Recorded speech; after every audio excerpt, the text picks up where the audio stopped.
In this video, I'm going to share with you a brilliant strategy on how you could never, ever lose money on prop firm challenge fees again. And as a matter of fact, I'm actually going to show you how, even if you lose or fail your funded account, how you can also make money. Now, I absolutely love this because if you've been wasting away your money to failed prop firm challenge fees, then that completely eliminates those fees. And also what it's going to do is cut down your downside risk to almost zero, which allows us to have pretty much the greatest asymmetric risk to reward opportunity ever, because our risk is almost zero and our upside potential is almost infinite. Now, in just a second, I'm going to introduce you to my partner, Joe, who's going to break down exactly how this whole thing works with the spreadsheet and show you the math behind how this works.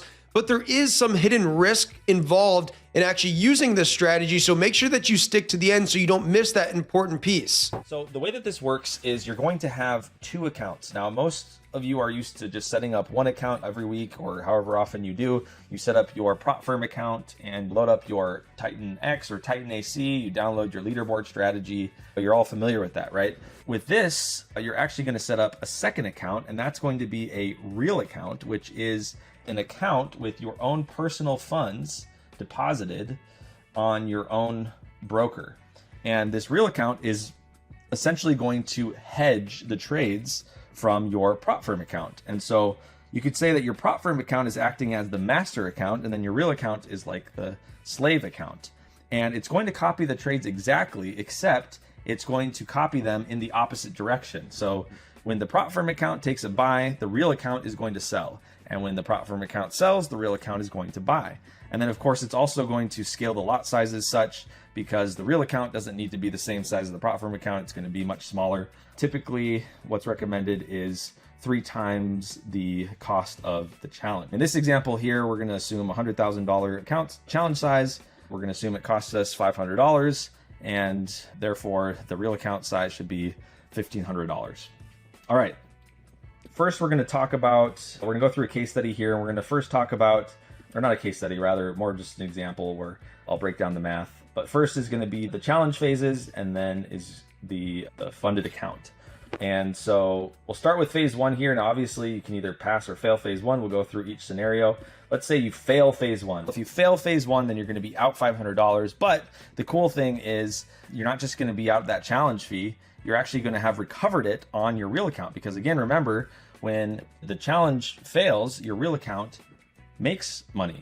And it's going to recover the amount that you enter for your recovery amount. That's one of the settings on the hedging bot there. It will recover that $500, and your new real account balance will be $1,500 plus $500, so $2,000. You have essentially recovered your challenge fee, and so you're back to break even, and you just simply withdraw and try again.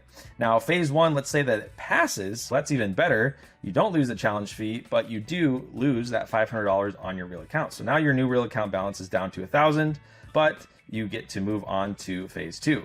Now, phase 2, this is cool because you have an inverse risk to reward. What I mean by that is your max loss is 10% and your profit target is only 5%. And so the reason why that is important is because, as you can see here, let's say this is your stop loss, right? That represents 10%, and this is your take profit. That's only 5%. This is your prop firm account, right? So if the challenge passes, then you only lose that much on your personal account. But if it fails, then you actually gain double that amount on your personal account. Okay, so phase 2 fails, yeah, you'll lose your $500 challenge fee, but you actually gain double that, so $1,000 on your real account. And so that's going to bring your real account balance up to $2,000, and you get to withdraw and try it again, just like you did up here. And you're essentially back to break even, and you recovered that loss from here, the $500 that you lost on your phase 1, and you've also recovered your challenge fee. And so you're back to break even, and you can just simply withdraw that $500 profit that you made to replace your $500 challenge fee and try again. The other possible results, which is even better, is to obviously pass phase 2. So you don't lose the challenge fee, you will lose $500 on your real account, and so your new real account balance is $500. And so we can essentially say, in summary, that it cost you $1,500 to get funded the $100,000, which really isn't a bad deal at all. Now, here's the cool part is that once you are funded, once you've passed this phase 2 and are funded, you can actually set up your hedging in such a way where whether you fail or pass, you make money. And so fail or pass meaning whether or not you hit your funded account goal, you actually end up net profitable, even considering this cost here that it costs you to get funded your funded account. So let's go through that example right now. Here, I'm assuming a funded account goal of $10,000. Now I know that's super aggressive and there's a high chance that you actually lose the funded account before reaching that goal. So this isn't a really aggressive example. After this, we'll go to a much more conservative example, but just want to show you the possibilities here, right? For this first example, we'll assume a funded account goal of $10,000, so 10%. And in order to hedge against that high amount, you'll need to fund an additional $2,500 deposit into your real account. And so $2,500 plus the $500 you had left over here, that's $3,000 total. Let's say that you failed that reaching that funded account goal, right? So then you're going to lose that challenge fee, that's minus $500, but you actually gain $3,000 on your real account. And so your new real account balance is $6,000. And that actually ends up being a net gain of $1,500 because it's your real account. So $6,000 minus this $2,500 or plus the 500 here. So it's minus that $3,000 and then that $3,000 minus this $1,500 here that it costs you to get funded the $100,000. And so that leaves you with a net gain of $1,500. So even though you lost your funded account, you still gained $1,500 thanks to the hedging, thanks to the gains on your real account. And you can simply pocket that $1,500, rinse and repeat the process again. The other option is to actually get, or other result rather, is to actually hit that funded account goal, which is even better because you get your challenge fee back, you make your 10,000, you get to keep 80% of that, so that's 8,000, right? You do lose the $3,000 on your real account, right? So that 2,500 plus 500 here, that's $3,000 that you did lose because you passed on your challenge, right? So that's 8,000 minus 3,000, that leaves you 5,000 minus the 1,500 that it cost you to get funded, so that brings you down to 3,500, but you get your $500 challenge fee back, so you gain a net $4,000, and the best part is you get to keep the funded account, so you get to keep making additional profits on that for as long as you can. So that's how you can actually, once you're funded, make profits either way. And that's again why I say with Titan and our leaderboard strategies that are proven in both the backtest and the live market, that's why we have such an advantage with this strategy, because we have a higher chance of getting funded. And that's where the money is made, is once you're actually funded. Then of course, once you're funded, the goal is to hit that target and then continue to make profits after that. And so that's where it becomes even more important to have a system with data behind it and with a proven edge. Hey, so I've made a copy of this spreadsheet that Joe's been playing around with. So you can go ahead and click the link in the description below, so that way you can play with different numbers and different inputs for different account sizes and whatnot. So go ahead and check that out in the description below. All right, so let's look at a more conservative example here, okay? Let's say you only wanted to target half that, $5,000, and let's say you didn't want to so much money into a real account. You could do something like this, where you're targeting half the amount, 5%, and your real account deposit for the hedging against the funded account is only $1,500. In that case, you still, whether you pass or fail, you still make money, $500 if you fail, $1,000 if you pass, and you get to keep the funded account. So that's, again, the best case scenario. But either way, you're still making money. Or you could be really conservative, and let's say you only target 3.5%, $3,500. And let's say you don't even want to put up that much. You just want to put up 1,000.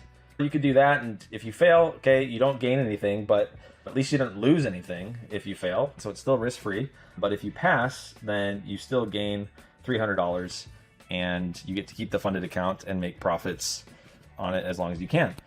There's a lot of different options here, and you can play with this. But yeah, that's pretty much how it works. Super exciting. Now, when I did share this with a few people, there were some common questions that came up, which I want to address as well here. So the first most common question I would say was, is this bad for prop firms? This is great, but how long is this really going to last? Aren't prop firms going to catch on? They might create some special rule or something to prevent people from doing this. And in reality, this is not bad for prop firms. In fact, I would say the opposite. I would say that it's good for prop firms. And if you think about it, it's because prop firms are still getting their challenge fees, right? They're still getting their revenue. And so I think that this, if anything, it brings more people into the market for taking prop firm challenges. And so prop firms are going to be getting even more revenue.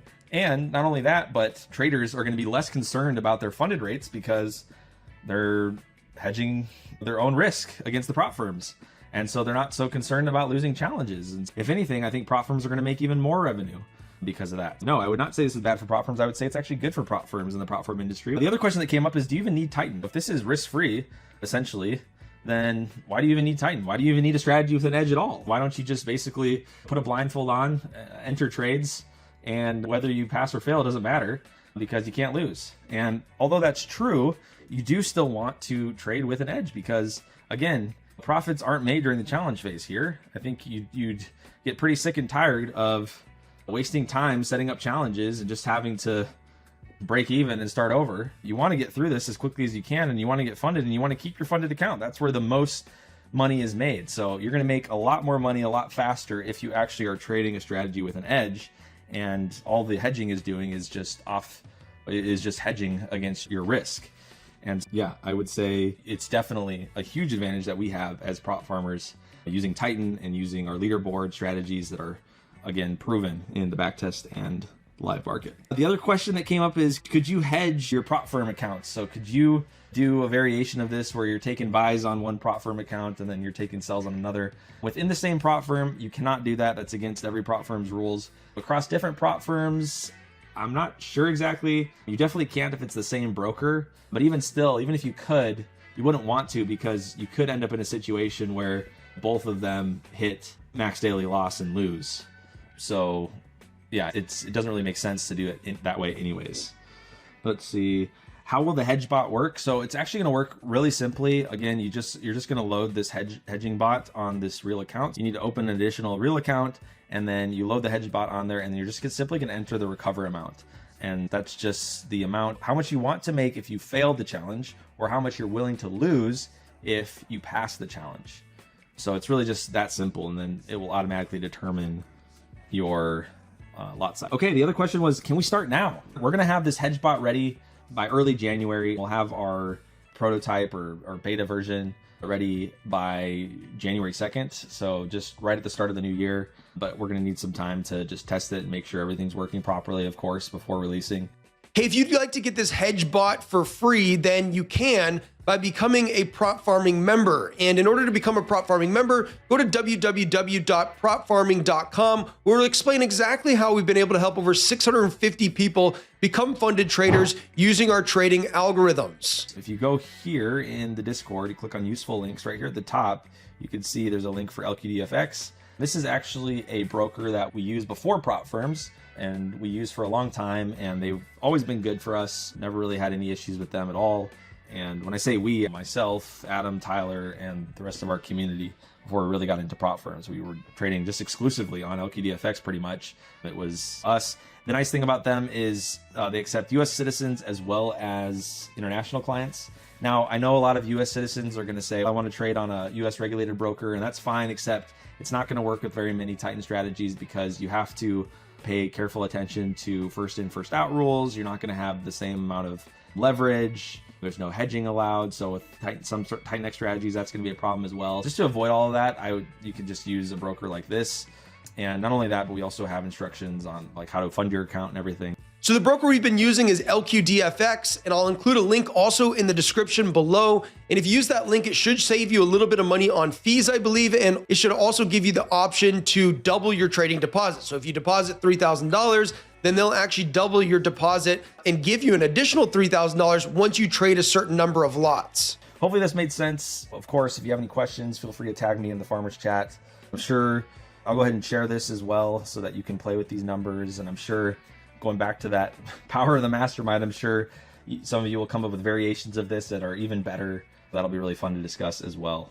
But yeah, really looking forward to implementing this in 2024 and adding it to all the other improvements that we're making for the new year.